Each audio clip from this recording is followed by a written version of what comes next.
Hello guys, in today's video I'm going to tell you how you can easily customize gestures controls in your AMAZFIT Up earbuds.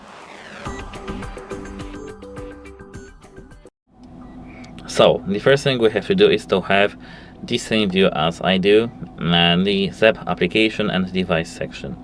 Once you're here, tap customize controls. Here on the left and right earbuds we do have different controls.